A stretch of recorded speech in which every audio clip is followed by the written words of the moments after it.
This presentation will be recorded, and you will have you'll be able to access this recording later. You'll receive an alert from our office indicating that the recording has been uploaded, and then ultimately these videos end up on our YouTube page, and you can view those as you see fit. So if you're working on a nomination and you feel like you forget something, you can always go back to those videos and look at them. So a little bit about me. My name is Matthew Pearce.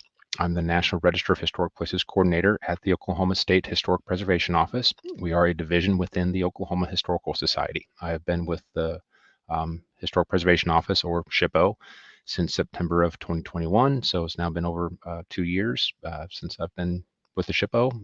Time flies when you're having fun, I guess. So presentation should take about an hour. And again, if you have any questions, feel free to use the chat or the Q&A function at any time, and I'll be happy to address any questions that you have. To help with bandwidth issues, I'm going to turn off my camera. That way you can just see the presentation, and we will get started. So we'll start with some frequently asked questions. First, who can nominate a property to the National Register of Historic Places? And so, except under special circumstances, the SHPO is the only person with the authority to nominate properties to the National Register. If a tribal government has assumed SHPO duties on tribal land under Section 101D2 of the National Historic Preservation Act, the Tribal Historic Preservation Officer, or THPO, becomes the nominating authority for properties under the tribe's jurisdiction. The THPO is the tribal official appointed by the tribe's chief governing authority or designated by a tribal ordinance or preservation program who has assumed all or any part of the responsibilities of the SHPO on tribal lands in accordance with Section 101D2 of the National Historic Preservation Act. Tribes submit an application to the National Park Service that identifies which programs under the Act for which they elect to assume responsibility, and they detail how they will meet the requirements for doing so, and the National Register is among the programs for which they can elect to assume responsibility. A federal agency can also nominate property in its ownership to the National Register. So if it's a property that's owned by a federal agency, or if it's within the boundaries of tribal land as defined under Section 101D2, and the tribal government has assumed SHPO responsibilities for National Register, they have the authority to nominate properties. For the overwhelming majority of cases, however, it is the SHPO. It is our office that has the authority to nominate properties to the National Register. Now, there's a difference between nominating and preparing. While our office is one of the entities that has the authority to nominate properties to the National Register, anyone can prepare a National Register nomination for any property and submit the complete nomination package to the SHPO. We review and process all nominations received in accordance with National Park Service regulations and the relevant standards and guidelines. And one thing I have to stress is that we encourage any individual who is preparing a nomination to involve property owners in the project, and also to work with us in order to provide accurate information to property owners about the National Register process and their rights in that process. So in other words, you don't have to be the owner of the property to prepare a National Register nomination. However, we do ask that you work to involve the property owner in the project and keep them involved in the process. And the reason why we ask that is because an owner does have the right to object to the listing of their property in the National Register. And it's fairly straightforward. If a simple majority of private owners provide a statement to our office that they are the sole or partial owner of the specific property and that they object to its listing in the National Register under penalty of perjury, it will not be listed. So if we're talking about an individual building and that owner does not want that property to be listed in the National Register, and we have a completed nomination that's ready to go, if they provide us with, with that information that they are the sole property owner and they object to its listing under penalty of perjury, we will not list, the property will not be listed.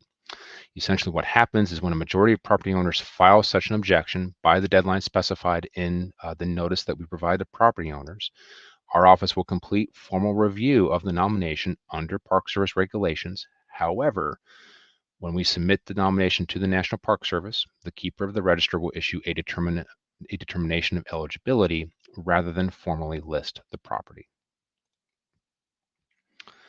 So how does the nomination process work? We review each nomination received. Unacceptable or incomplete nominations will be returned to the preparer, with written comments. So essentially, if I have a completed nomination that includes a nomination form, maps, and photographs, I will review all nominations within 30 to 45 days of receipt, and that means a complete nomination. If it's an incomplete nomination, I will notify you and return the nomination, or let you know what else I need in order to complete my review. Once the nomination is completed and in an acceptable format, sometimes that means the nomination form may go through 1 or 2 rounds of revision, but once we believe the nomination is completed and acceptable, the process is as follows. First, the nomination is reviewed by the local Historic Preservation Officer and Historic Preservation Commission at their earliest possible meeting. This is if the property is within a certified local government or CLG. If the nomination is within recognized reservation boundaries, we do consult with the THPO, the Tribal Historic Preservation Officer. The nomination is then reviewed by the State Historic Preservation Review Committee, or HPRC. The HPRC meets on the third Thursday of January, April, July, and October, unless otherwise announced. And then I have to forward all nominations to the committee about 30 to 45 days in advance of a review committee meeting. So my general rule of thumb is I have to have nominations finalized for consideration by our review committee at least 60 days prior to their regular meeting. If I don't have a nomination finalized by that time, that's okay. I schedule the nomination for the next available review committee meeting, but that's my general timeline. After the review committee meeting, nominations typically go through at least one last round of technical edits to account for any comments from the committee. If the committee has more substantive comments for a nomination preparer, we will work with the consultant to make sure that those comments are addressed. And then we submit the finalized nomination to the Keeper of the National Register in Washington, D.C. upon approval by the State Historic Preservation Officer. At that time, the Keeper of the Register has 45 days from date of receipt of the nomination to act, and the Keeper can do one of these following things. They can list the property in the National Register. They can issue a determination of eligibility in special circumstances, such as if we have notification that a private property owner does not want that property listed in the National Register. They can reject the property for listing, or they can return the nomination for additional information or clarification. The Keeper notifies our office of whatever action they take, whether they list it, return it, what have you. Once we have notification that the property is listed, it is our office that notifies all property owners and elected state and local officials of the designation. We'll alert the nomination preparer. Essentially, once we receive word from the National Park Service on whatever action they're taking, we notify everyone involved to let them know where things stand in the process. Really quickly, and this is a couple of questions that I get quite a bit about what the National Register does and does not do. So first, let's start talking about what the National Register of Historic Places does not do. It does not prevent demolition of a property, unfortunately. It does not restrict the use of private property. And actually, one thing I should say, in addition to not preventing demolition of a property, National Register listings do not require continued maintenance of private property, nor do they guarantee perpetual maintenance of private property. Regarding restrictions to the use of private property, the National Register does not restrict the use of private property in any way. If you are the owner of a home that's listed in the National Register, for instance, you are not required to open that tour to the public, give house tours, that type of thing. It is your private property. It does not restrict the sale of private property. So, if a property is listed in the National Register, it can still be sold, bought and sold. It's still private property. It doesn't change anything. The National Register does not require that any specific guidelines be followed in rehabilitation. Those terms only come into play if the project is utilizing federal funds, or if it's pursuing a historic preservation tax incentives project, or if they received any type of grant that might have guidelines for how work can be done. But on its own, the National Register listing does not require that any specific guidelines be followed in a rehabilitation, nor does it guarantee funds for restoration. It doesn't provide a tax credit for a private residential structure. We do have a tax credit program for income producing historic structures, but we do not have a tax credit program for private residences. And then lastly, the National Register does not provide a historic marker for the property. When a property is listed, we issue a formal certificate to the property owner that indicates that the property is listed in the National Register. It includes the signature of the governor, the lieutenant governor, secretary of state, all high-ranking people. It's signed and sealed, and we issue that certificate to the owner. If the owner, if they want to get a plaque for the property, that is something that they have to do under their own expense. You can certainly contact me if you have questions about how to go about that process. I have that information readily available. Also be aware that the Oklahoma Historical Society does have its own historic marker program. But that is under a separate division within the Oklahoma Historical Society. And so that is, a different department, but I can certainly refer you to that individual if you're interested in installing a historic marker for a property. Last, what does the National Register do? It does these four main things. It provides recognition of a property's significance in history, architecture, archaeology, or engineering. That's the most important thing. It provides that recognition of a property's importance to the community and to the region, to the nation. It provides limited protection when a property is endangered by federal undertakings under Section 106 of the National Historic Preservation Act. So if a property is within the proximity of a project that is either federally funded, licensed, or permitted, our office reviews those undertakings to mitigate any potential adverse effects on historic properties. National Register listing can provide the owner of an income-producing property the opportunity to receive investment tax credits for certified rehabilitation. That's the tax credit program that I mentioned earlier. And this is the last thing, and the caveat is when such funding is available, it can provide the owner with opportunities to apply for matching grant and aid for restoration and rehabilitation. But I have to say that is when such funding is available. From our office, no such funding is available at this time. There are two main organizations, the National Park Service and the National Trust for Historic Preservation, that do have funds available through several programs, but you have to check with those agencies. You have to check to make sure your project qualifies and that sort of thing. If you have any questions about grants or financial incentives, you're more than welcome to contact me, and I can try to lead you down the right path. Okay. So after those questions, let's move on to what can be listed in the National Register. And essentially the National Register, and this is as it's defined in statute in the Historic Preservation Act, the National Register, put simply, is the catalog of buildings, structures, sites, objects, and districts significant in American history, architecture, archaeology, engineering, or culture.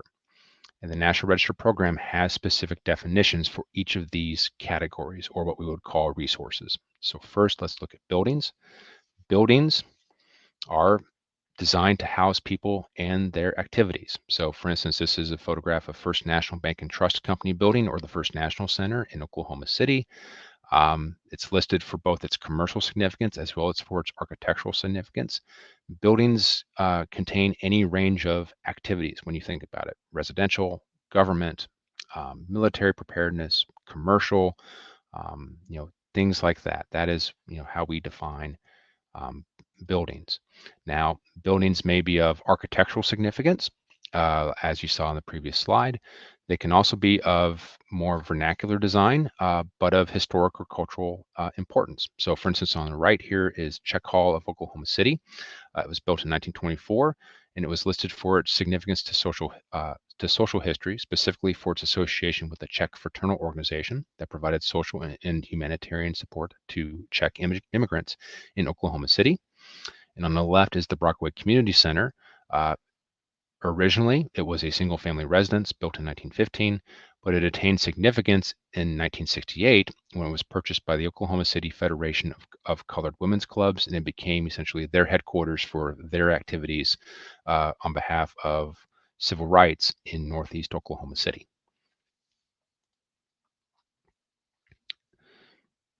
Buildings can also represent distinctive architectural design. So on the left, for instance, is the Overholzer House, built in 1903, listed in part for its architectural significance as a rare example of a chateauesque styled residence. On the right is Citizen State Bank, also known as the Gold Dome in Oklahoma City. Citizens Bank Tower is in the background. It's also listed in the National Register. Citizen State Bank was built in 1958. Known as the Gold Dome, it's significant for its distinctive modern style, specifically that gold geodesic dome roof. It's among the most distinct mid-century buildings in Oklahoma City, if not all of Oklahoma City, or if not all of the state of Oklahoma, excuse me.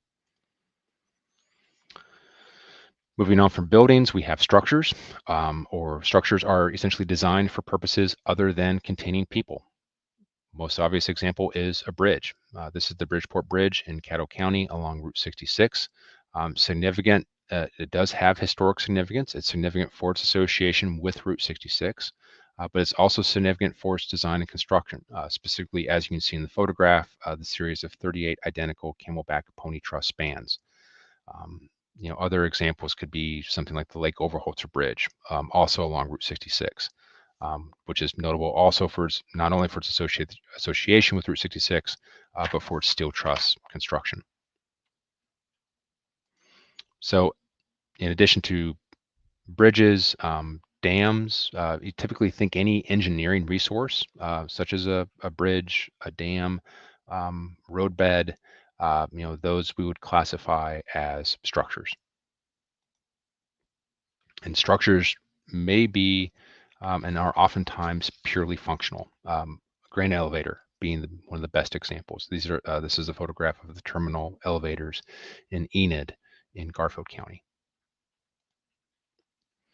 Moving on from structures, we have sites, or the location of activities important in history. And these can sometimes just be a natural formation or natural landmark that has attained cultural significance. The photograph here is of Rock Mary in Caddo County. It's a natural tower of red sandstone, but it attained cultural significance during the mid to late 19th century because it served as a navigational landmark for overland travelers through western Oklahoma. It was recorded in travel diaries and in other documents, and so it's listed for its significance for exploration and settlement in Oklahoma. Sites essentially can possess archaeological value.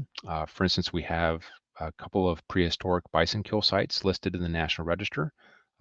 The site here pictured above is the Cooper Bison Kill Site in Harper County.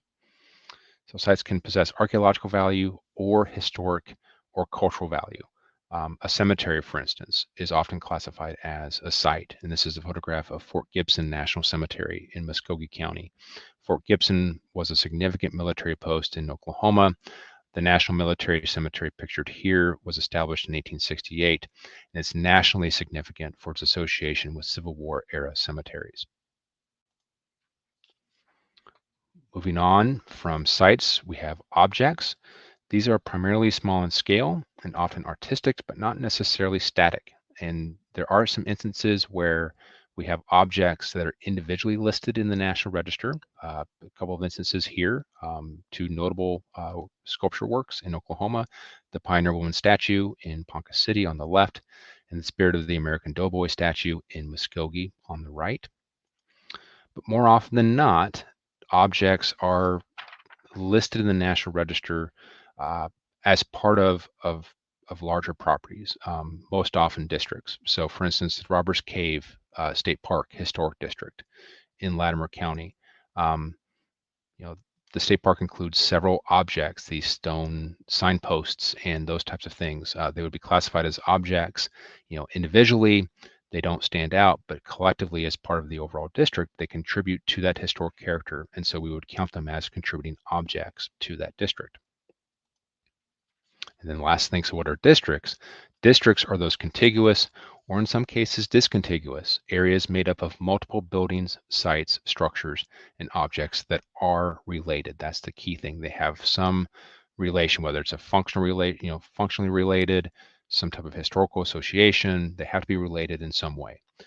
Oftentimes, districts are residential or commercial. A couple of examples in Oklahoma City include Villa Teresa Historic District in the upper left and the Jefferson Park Residential Historic District in the lower right. But they can also be agricultural or designed landscapes. This is the Will Rogers Park Gardens and Arboretum Historic District in Oklahoma City. It's significant for landscape design and for its association with the city parks system plan. And so like within Will Rogers, you have multiple resource types. You have sites, objects, buildings. And so we look at all those collectively, and because they have that functional historic association, we list it as a historic district. So essentially, districts are any combination of resources united historically or aesthetically by plan or physical development. And in terms of size, they can range from entire neighborhoods or an entire park to maybe a handful of lots on a particular block. For instance, this is the Sidney and Mary Lyons Residence and Commercial Historic District in Oklahoma City. It spans only a few lots in Oklahoma City. The mansion in the foreground was the main residence of Sidney and Mary Lyons. They also owned a variety of businesses and operations nearby. The only two that are still extant were adjacent to the property. There's a bungalow on the left that they used for as a rental property, and to the right in the background there you see kind of a frame storefront, and that was what they used that as their business as well. And so it's only essentially 3 buildings plus a garage, but listed together as a district because they provide this combination of resources that they share a common story essentially.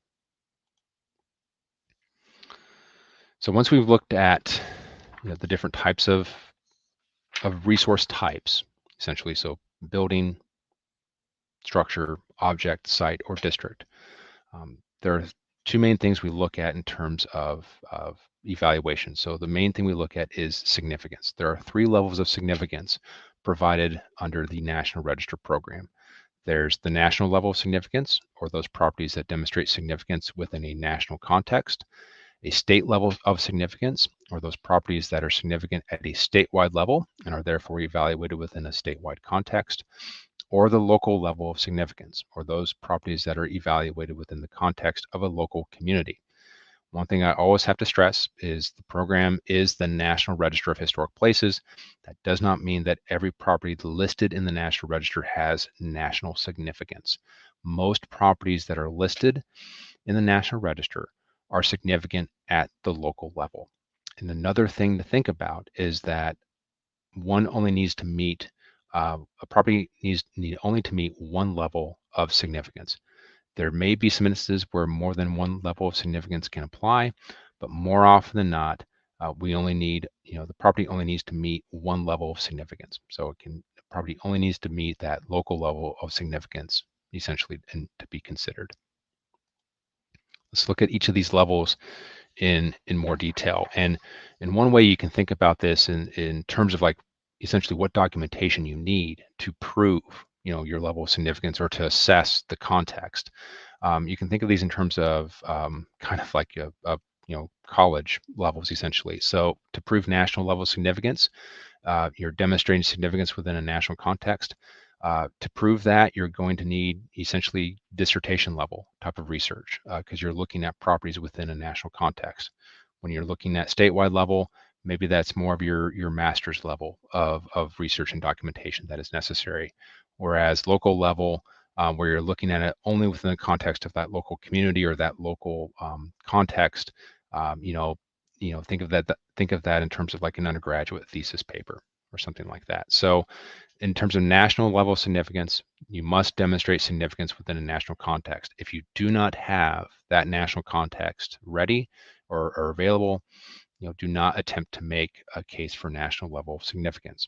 What's photographed here is Bazell Library in Cleveland County. It's listed at the national level of significance because of its association with the desegregation of college campuses across the United States. So it's listed for that reason. So if you can't make that association, you can't make that context, then don't attempt a case for national level of significance.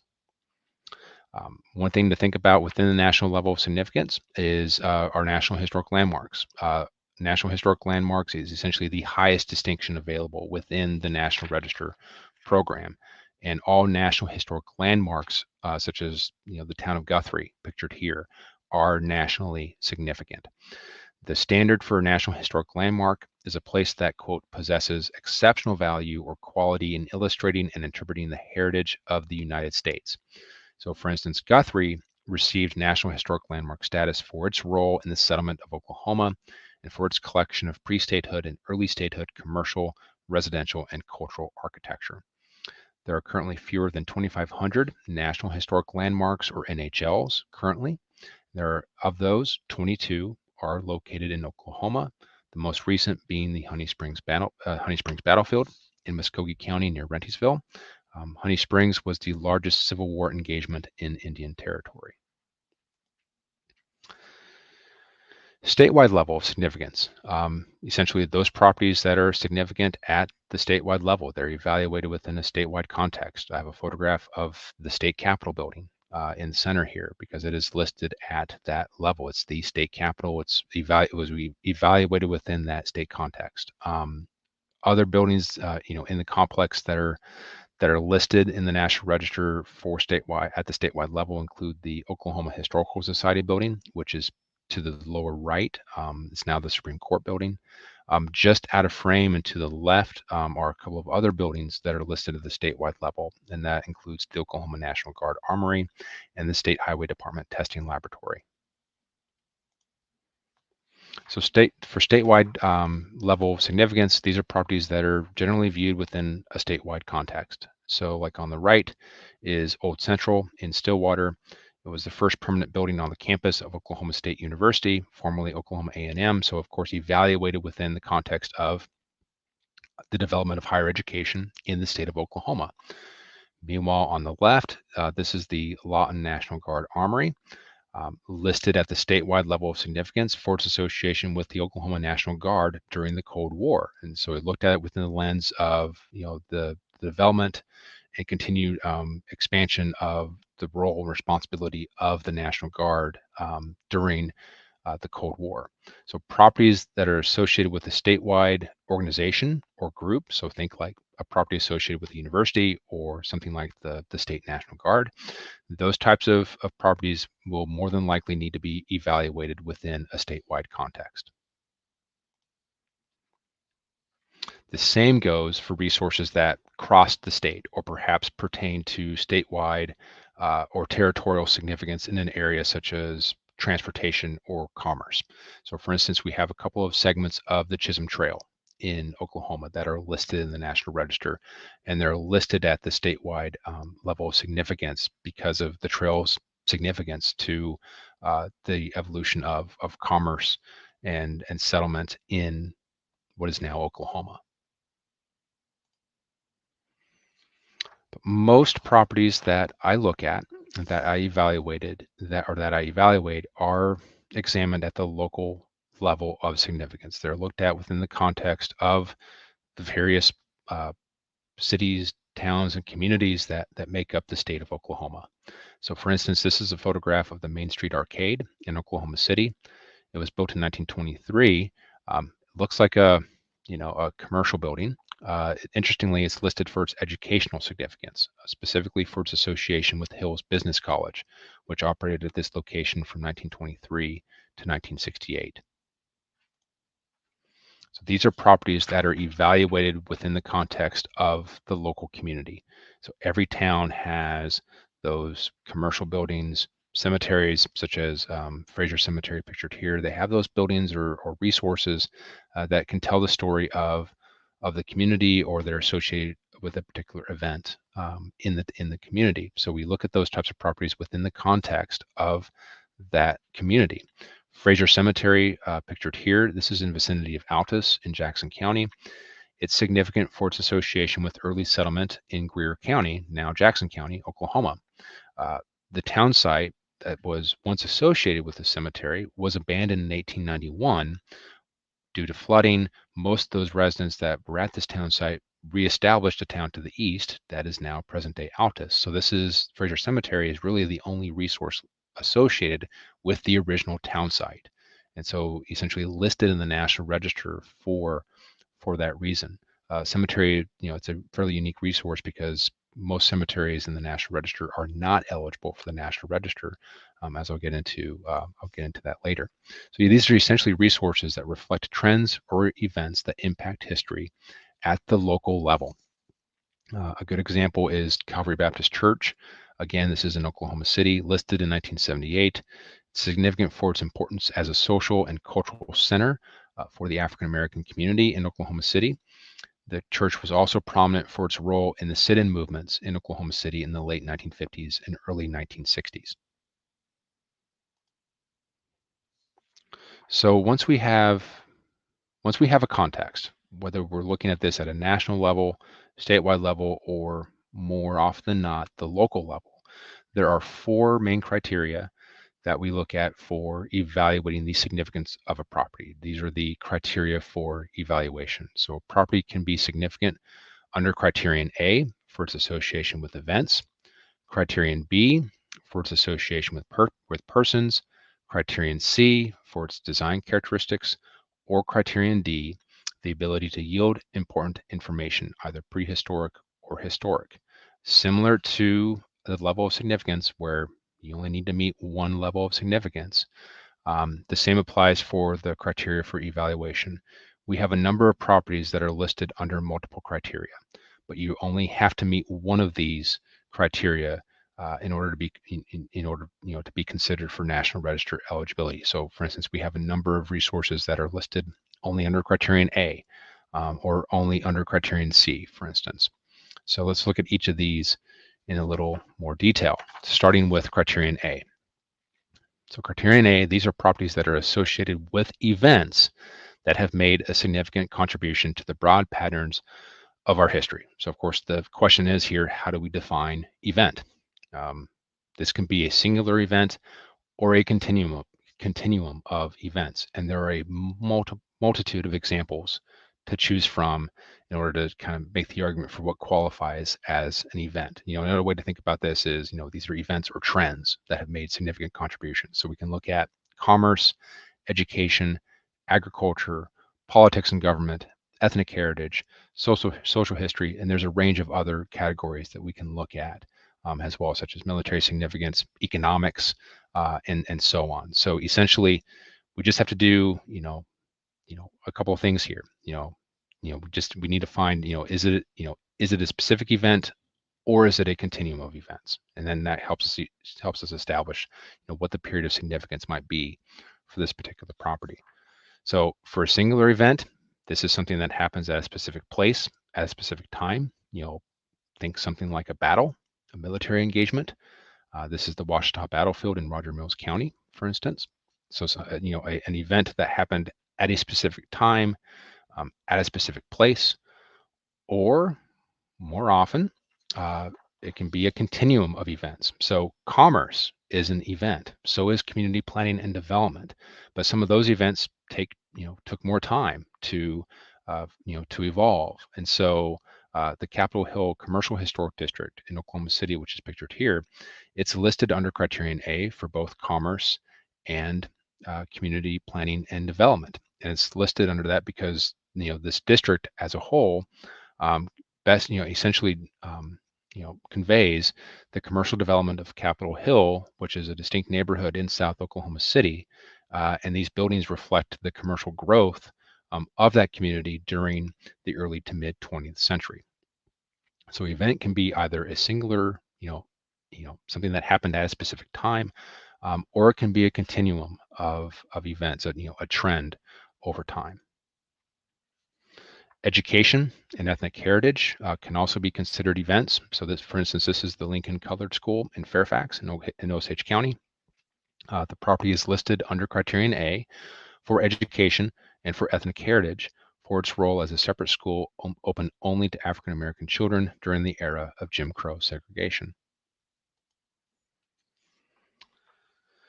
Criterion B, or properties associated with the lives of persons significant in our past. The key thing that you have to think about here, if you're trying to make a case under criterion B, is that the property must reflect the category in which the person made significant contributions. And you also have to compare this property against all others associated with the specific person's productive life. Essentially, you have to answer, you have to answer this question. Does the property best represent the time period in which the person achieved significance? That's the key question you have to answer. If you can answer that question in the affirmative, then I think then we have a case for criterion B. If you can't answer that question in the affirmative, it may still be significant, but maybe we have to look at it in terms of criterion A or criterion C rather than criterion B. So, addressing the question, the person must be significant and there must be a direct tie to the property. For instance, this is the Frank and Jane Phillips home in Bartlesville. Frank Phillips, of course, of Phillips 66 fame, and the house was associated with his emergence as one of the most significant petroleum executives in the state of Oklahoma. Dissociation between the property and the person must be direct and during the time when the person achieved significance. So this is Kane's Ballroom in Tulsa. It's listed under criterion B for its association with Bob Wills, the famous Western musician who performed out of Kane's, and Kane's was essentially kind of the launching pad for his career as a musician. And so, we had that direct association between the property and the person. When you have those two facets, you can make a pretty strong case for criterion B. Criterion C, this is the criterion that refers most often to the physical characteristics of the property. And I will say the majority of properties that in Oklahoma that are listed in the National Register are listed at least in part under criterion C. And there's several aspects of this criterion that I'll address in more detail, but I want to read you the criterion as it's written essentially in statute. These are properties that embody the distinctive characteristics of a type, period, or method of construction, or that represent the work of a master, or that possess high artistic values, or that represent a significant and distinguishable entity whose components lack individual distinction. Now, I promise I will translate this into something that we can all understand. But in simple terms, this is the criterion that refers to the physical characteristics of the property, and we have several subcategories under which we can evaluate properties for criterion C. So let's start first with distinctive characteristics of a type. So this can refer to the form, function, or use of a property. So this is a photograph of a structure. This is the old Santa Fe Railroad Bridge near Wanette. It is listed under criterion C because it is a distinct example, or it's an example of a distinct type of bridge construction. This is a camelback through truss bridge. It's one of the best examples of this type in the state of Oklahoma. So it's listed under criterion C for that reason. Characteristics of a period. This is what is used to when we're talking about architectural style, most often than not. So it may represent maybe a property that represents a distinct architectural style. Think like classical revival styles, which were popular during the late 19th and early 20th centuries. This is the W.T. Hales house in Oklahoma City. It's a really good example of the classical revival style as applied to a private residence. Some of the key, character-defining features that are associated with that style are clearly seen here. You have the fluted two-story columns, the entrance portico, the roofline balustrade. This was actually one of the largest residences in Oklahoma City at the time of its construction in 1916. Characteristics of construction method.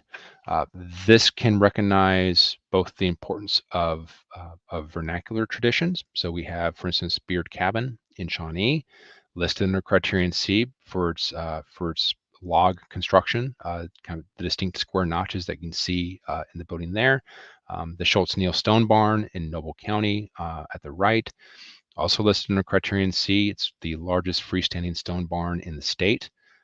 Really amazing example of stone construction. The barn was constructed largely by German immigrants in the area. Or it can recognize new technologies and materials, or newer technologies and materials. So this is the Usher House in Cushing. It's an example of a house that was designed and built by the Lustron Corporation after World War II. It's essentially a metal prefabricated house.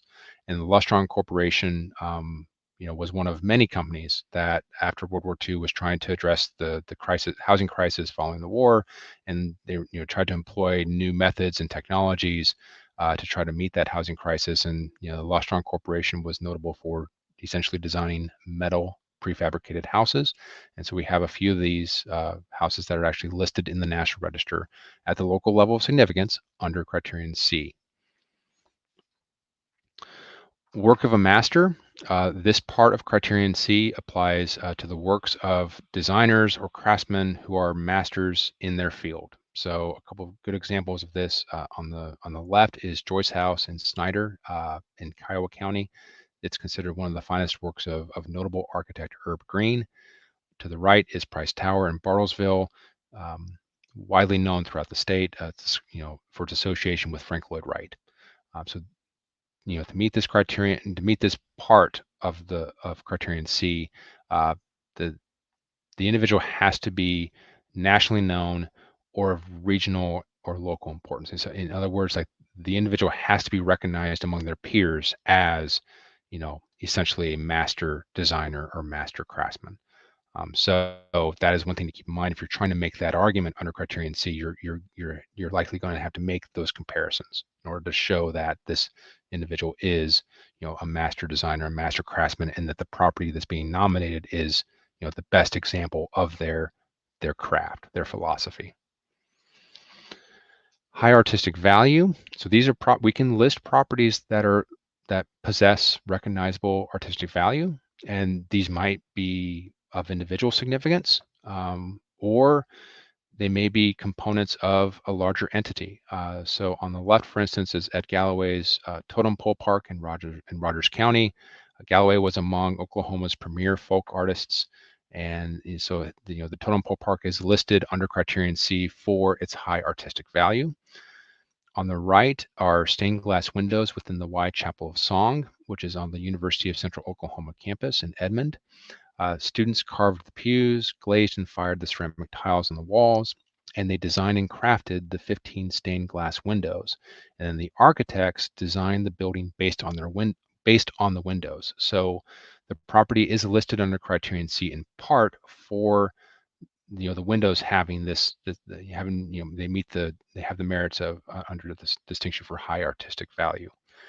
Another common example that I'll use is New Deal era post offices throughout the state. There are several that had, when they were constructed, the WPA commissioned murals to be installed in the buildings. And so we might have, the building itself is maybe listed under Criterion C for its own architectural design or something like that. But the building might also meet that threshold for high artistic value because the mural that's inside it, and because of its association either with a prominent artist or because it displays a particular artistic theme, that type of thing. So, and then the last part of Criterion C, the distinctive entity whose components lack individual distinction. Put simply, that is in reference to historic districts. So if you think about a commercial downtown, you have several combination of brick commercial buildings. Individually, they may not stand out, but collectively, they convey the development of that commercial district, that town, what have you. So that's the part under Criterion C that we look at. And so districts are considered a single entity or property. So we refer to, even though it may have multiple resources, a district may have 5, 10, 100, 200 resources. We do consider the district a single property, and in part because the resources that are within the district are generally not individually eligible. For instance, this is a photograph of the Edwards Heights Historic District in Oklahoma City. It was developed by Walter and Francis Edwards. The majority of properties were built following World War II. As you can see, they're small, designed in minimal traditional or minimal range styles. Typically, they would not be individually eligible, but collectively they help convey significance as a distinct post-war suburban development. And so within the district, we have resources are considered contributing if they reflect the character of the district. So this is a contributing resource in the White City Historic District in Tulsa. This district is noted for its architecture, specifically the collection of Tudor Revival style houses within the district. Several aspects of the Tudor Revival style you can clearly see in this contributing resource. The chimney, the gables, for instance, are key character-defining features of the Tudor Revival style. In contrast, this is a photo of a house within the same district. Resources are considered non-contributing if they do not reflect the character of the district. And they may not reflect the character of the district because maybe they were built after the period of significance, or they were built according to a different style, or they underwent significant alterations. So the house you see here, it's clearly a different style, which conveys the fact that it was built after most of the neighborhood had been constructed. You see the attached garage, the siding, the brick is different, those types of things. So this is considered a non-contributing resource. The general rule that we look at for districts is that the majority of resources, typically more than 50%, should be determined contributing to the district. And the last, criterion D, these are properties that have yielded or may be likely to yield information important to prehistory or history. And so when you're preparing the nomination, you essentially have to answer the questions. Well, if it has yielded, you need to specify, what information it has yielded, or if it's likely to yield information, you have to outline, those questions that you think, with further investigation, the site or the property might be able to yield information about. So, when you're filling out the form, you have to provide the subcategory of archaeology that best describes the property type, whether it's prehistoric or historic. And then you have to provide any categories or subcategories about which the site has provided or is likely to provide information. So, agriculture, engineering, what have you. So a couple of examples to look at here. So we can look at it in terms of, we look at criterion D in terms of information potential, like the information that should excavations occur, what additional information could be provided about a particular group or society or event. We can also apply this criterion to cemeteries, for instance. And as it's been implied, that these are criterion D is what we typically use for archaeological sites, whether they may be prehistoric or historic. So on the left is the Cooper site in Harper County. It was a bison kill site associated with early indigenous hunters that lived in the area, around like 10,900 BC. And it's listed in the site is listed in the National Register for the information that it yielded on hunting activities of indigenous people. So in other words, excavations occurred, they found this information, and they essentially conveyed, in the nomination, conveyed what information about the people who lived and hunted here can tell us about prehistory in that part of Oklahoma. On the right is the Rose Hill Plantation in Choctaw County. It's listed under criterion D for the archaeological information that it has yielded. It's also listed under criterion B for its association with Robert M. Jones, who was at one time the wealthiest member of Choctaw Nation prior to the Civil War. And while criterion D is most commonly used for sites, archaeological cemeteries, for example, buildings can also be used. We can also apply criterion D to buildings, especially if the information that building can provide is not readily available through other sources. So a good example pictured here is the Vanderson Homestead in Beckham County. It's listed under criterion A for its association with exploration and settlement. This is one of the few remaining earliest settlement homesteads in western Oklahoma. The building is also listed under criterion D for its potential to yield information about the construction of half dugouts in this part of Oklahoma. Essentially, when you think about dugout construction during the late territorial, early statehood periods in western Oklahoma, not a lot of those structures are even extant. anymore. And so the fact that we had one like this that was still in extant, still maintained its integrity, was still in relatively good condition, the fact that it's still standing, that alone can tell us a lot about how dugouts were initially constructed, and then also how they evolved over time. So for instance, like this dugout was built in several phases between 1896 and 1916. So they can tell us a lot about how families added on to these buildings over time. So it's a really great resource to answer those questions. So the key takeaways for the criteria for evaluation: a property must be shown to be significant for one or more of the 4 criteria. So again, like I've mentioned previously, oftentimes these properties are listed only under one criteria, but you've also seen examples where it's eligible under criterion A and criterion D, or it's eligible under criterion A and criterion C.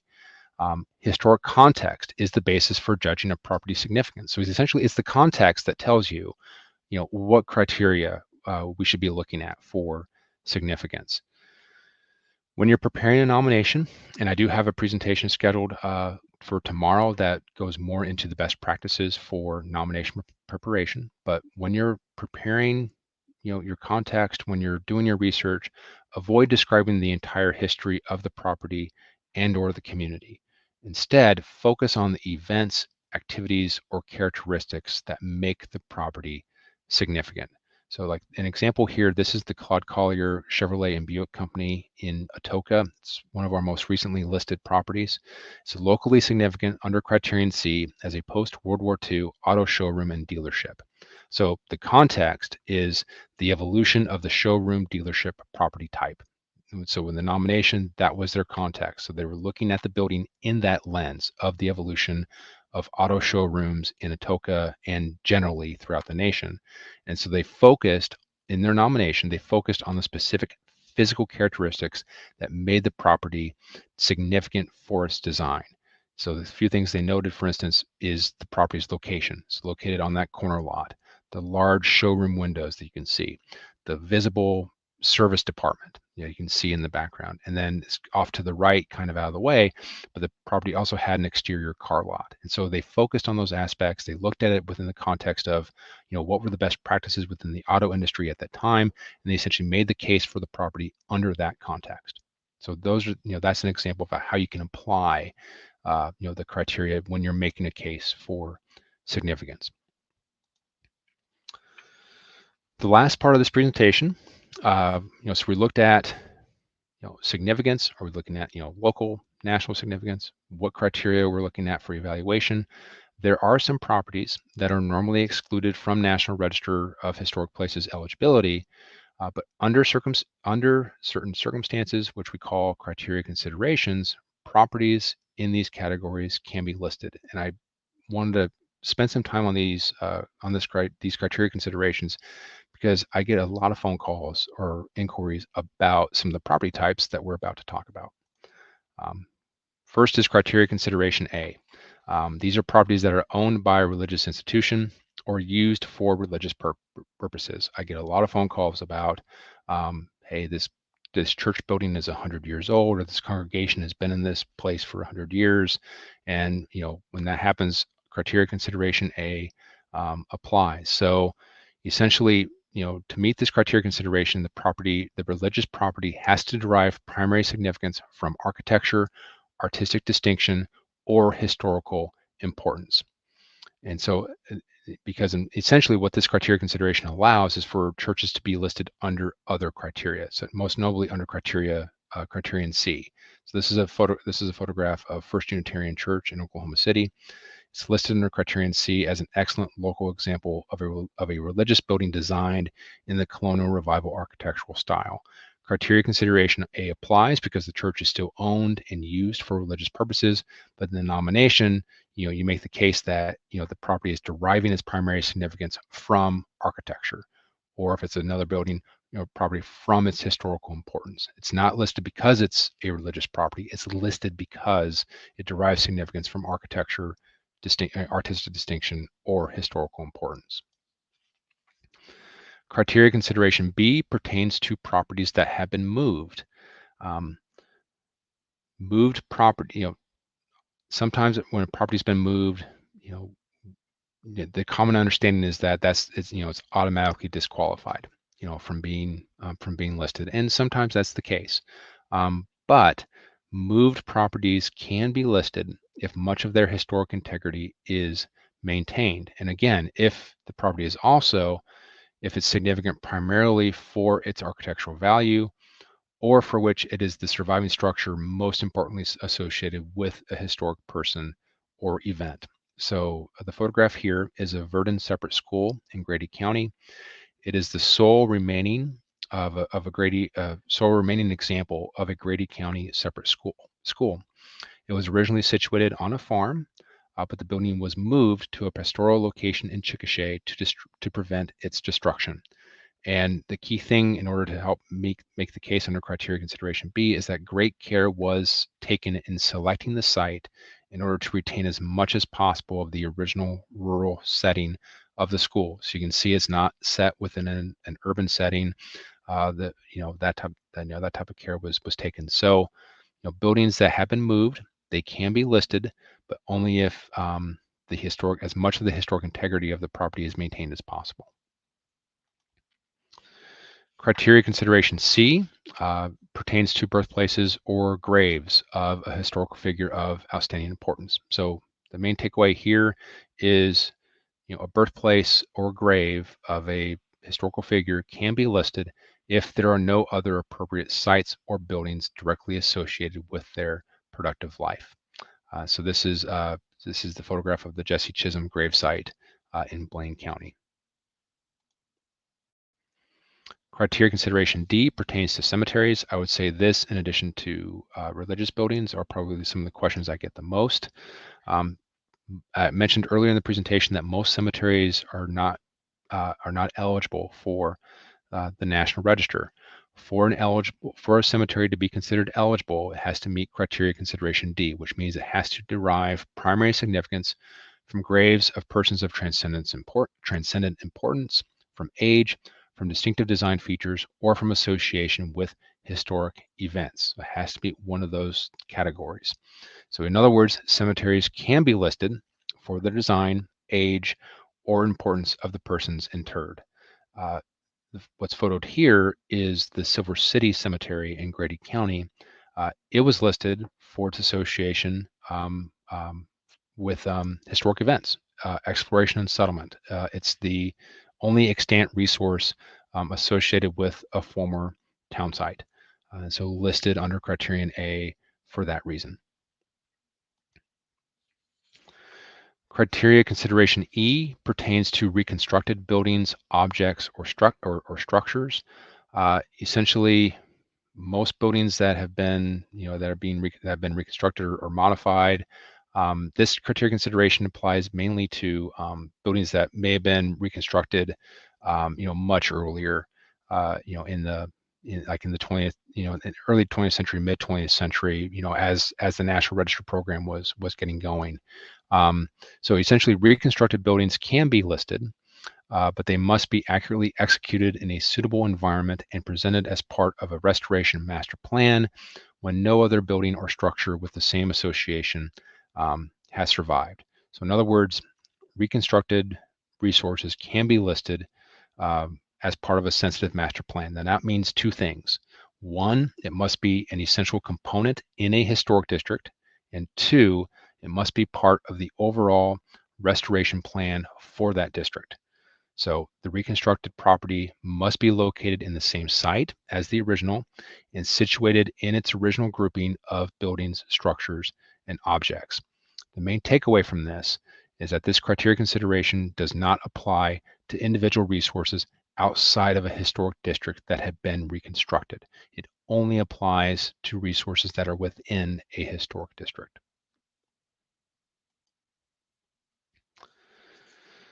Criteria consideration F pertains to commemorative properties.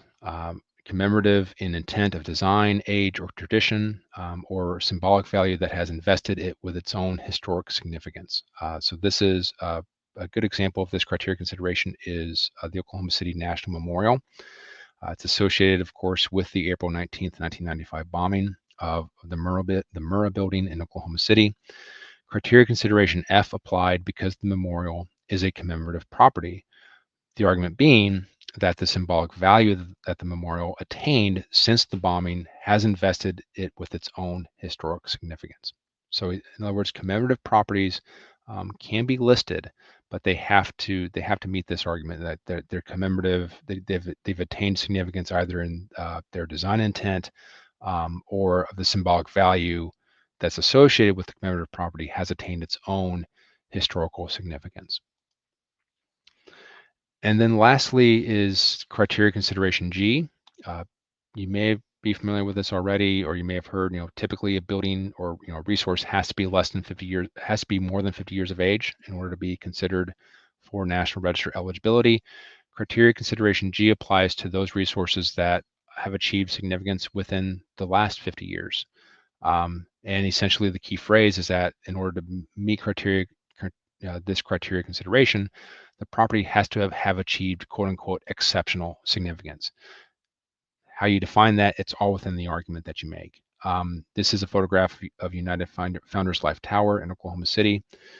When it was listed in 2013, the property was less than 50 years of age. It was built in 1962 through 1964, but the authors made the case for its exceptional significance under criterion C because it was the first modern skyscraper of distinction in the state of Oklahoma since the construction of Price Tower up in Bartlesville in 1955. And they also made the case of how this particular building helped catalyze more development in this part of Oklahoma City and inspired the construction of other high-rise buildings in the vicinity. So it was essentially kind of the first of that type in that area. And even though it was less than 50 years of age, they made the case that it was significant and met this criteria consideration, and it was listed as a result. So the key takeaways for criteria considerations is they often apply only to individual properties, and you still have to be sure that the property meets one or more of the 4 criteria for evaluation. So for instance, if you're interested in preparing a nomination for a religious building, that on its own doesn't meet one of the criterion for evaluation. It has to be significant because it is associated with an event, significant person, or for its architectural distinction. And then one way to think about criteria considerations is it's meant to, you essentially just have to explain how the property is eligible and by how it meets that criteria consideration. So again, if you're working on a religious building, for instance, but it is of distinct architectural importance in the town, then you simply just need to argue why the building is architecturally significant. And by doing that, you meet criteria consideration A. What I have photographed here is this is St. Anne's Home of the Aged in Oklahoma City. It's listed under criterion. I bring this up because 2 criteria considerations applied for this particular property. Criteria consideration A, because it was associated historically with a religious organization, the Catholic Charities, but it was a senior living facility in Oklahoma City at a time when no other formal homes existed, and the home was open to any senior citizen regardless of their religious affiliation. And then criteria consideration G applied because the property continued to attain significance until 1980, which is less than 50 years. And the authors extended the period of significance to 1980 because it was at that time that the state passed a fairly significant law that pertained to nursing homes that essentially updated regulations that homes had to meet. And as a result of that law and its subsequent implementation, the facility had to close.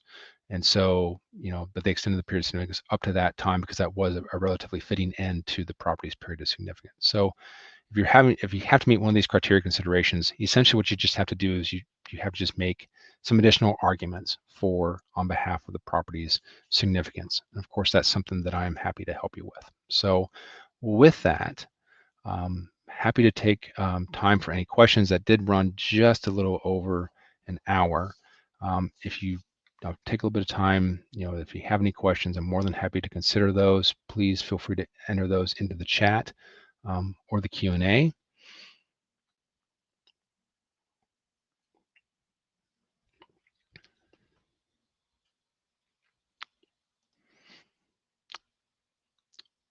while you're perhaps thinking of questions, anything like that, a couple of helpful resources for you. This is the link to our National Register of Historic Places page in Oklahoma at our SHPO website. Several of the important links that are on that page include our interactive National Register map. So if you're interested to see whether a property is already listed in the listed in the National Register in Oklahoma, you can use that map. You can look at our database. Our Oklahoma Landmarks Inventory is our database of all resources we've documented in Oklahoma, regardless of whether they're eligible for the National Register. So that's also a good starting point for your research. And then I also have here also a link to a National Park Service website that includes publications on the National Register Bulletin. Essentially, this presentation covered a lot of what's covered in Bulletin 15B, how to apply the National Register criteria for evaluation. I have a presentation scheduled for tomorrow that discusses how best practices for completing the National Register form. So I hope you'll tune in for that. And there's a wealth of other information available there as well. And again, there's my contact information. Thank you so much for joining me today. Again, this presentation has been recorded, and if you have any questions, feel free to contact me. This will be posted on our YouTube page later. Probably might take a day or so before that gets uploaded, but stay tuned for that. So if you registered for the presentation, attended, you'll receive that notification as well. Again, I'm not seeing any questions, so with that, I'm happy to keep this at about an hour.